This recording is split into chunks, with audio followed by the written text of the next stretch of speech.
il est évident que la mort d'un jeune homme de 17 ans ne peut laisser absolument personne indifférent. Maintenant, je suis étonné de voir que des hauts dirigeants politiques, et en premier lieu le président de la République, ne laissent pas à la justice le soin de faire son travail. Car les propos tenus par le président de la République sont très excessifs et je trouve irresponsables. Est-ce que l'acte est inexcusable ? Est-ce qu'il est inexplicable ? C'est à la justice de répondre. C'est à l'enquête qui va se dérouler de savoir si il existe une explication à ce geste choquant, bien sûr, et si il existe une excuse, c'est-à-dire si le policier a pu légitimement se sentir en danger, soit lui, soit des tiers. Donc, encore une fois, je m'étonne de voir cette rapidité dans la prise de position, notamment du président de la République. Comment vous l'expliquez cette prise de position du président ? Je pense qu'aujourd'hui, dans notre pays, la grande crainte de nos dirigeants, c'est la crainte de l'explosion dans les banlieues, c'est la crainte des violences que peuvent générer un événement de ce type. Et le président est prêt à oublier les principes constitutionnels pour tenter d'éteindre un potentiel incendie. Mais il n'est pas dans son rôle en faisant cela. Et je pense qu'il n'arrivera pas d'ailleurs à éteindre un incendie qui lui-même n'est pas justifiable. Car après tout, quand on vit en France, selon les lois de notre pays, eh bien, on ne se fait pas justice soi-même.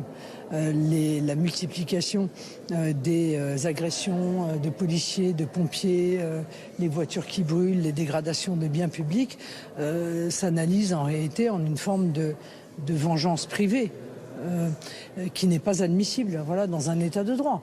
Vous pensez que le président aurait dû davantage marquer son soutien également à la police ? Mais je pense que le président aurait dû avoir la prudence de laisser, comme la Constitution l'exige de lui, la justice faire son travail. Voilà. Il y a eu beaucoup de violence justement cette nuit, il y a eu beaucoup de débordements. Est-ce que vous appelez au calme ? Est-ce que vous comprenez aussi une forme de colère de la part des habitants de Crète ? Non, mais tout justifie des explosions de violence dans notre pays aujourd'hui. Voilà, tout. Or, moi je viens dire que rien ne justifie des explosions de violence. La justice, encore une fois, a été saisie immédiatement, mais derrière cet événement, aussi dramatique soit-il, il y a le problème de l'autorité de la police, voilà, qui clairement est en cause, et depuis des années.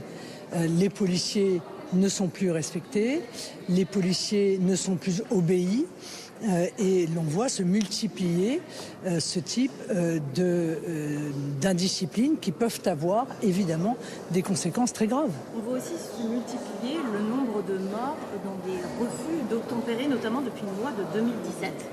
Est-ce que pour vous, cette loi, elle a lieu d'être ? Est-ce qu'elle ne donne pas trop de pouvoir, ou en tout cas de largesse aux policiers ? Non, mais dites, il y a de plus en plus d'incidents liés à des refus d'obtempérer, mais il y a de plus en plus de refus d'obtempérer.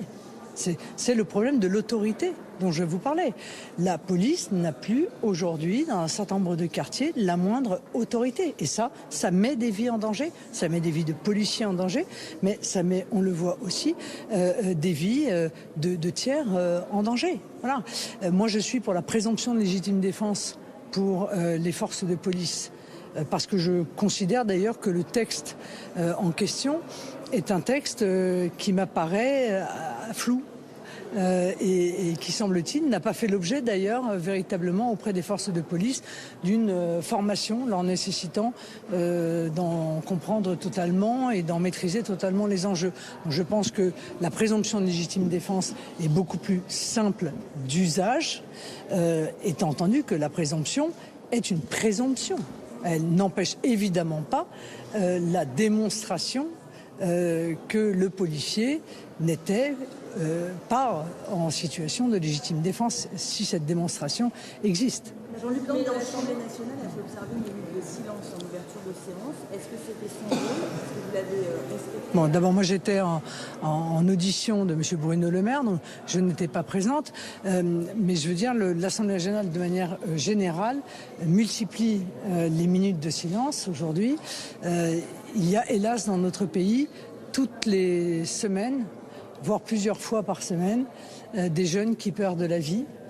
C'est terrible, mais je pense que l'Assemblée nationale devrait peut-être mesurer un peu les minutes de silence qui sont effectuées. Voilà. J'ai déjà eu l'occasion de le dire dans d'autres circonstances, mais je le redis aujourd'hui. Jean-Luc Mélenchon a qualifié la mort de ce jeune de meurtre et par ailleurs, plusieurs membres de la NUPES vont participer à la marche blanche de demain, prévue à Nanterre. Est-ce que vous êtes d'accord avec le terme employé par Jean-Luc Mélenchon?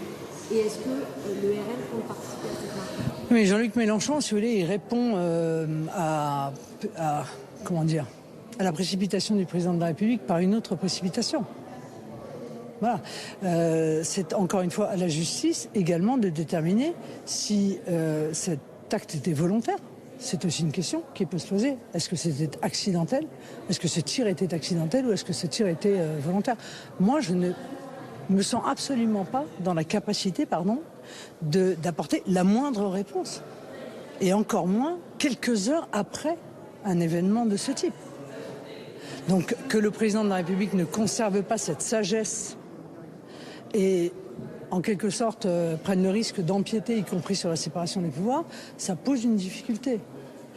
Que M. Mélenchon profite de cela pour dérouler l'idéologie qui est la sienne, traditionnelle de mise en cause systématique des forces de police. On n'en attendait pas moins de lui, mais du président de la République, on attend un peu plus quand même.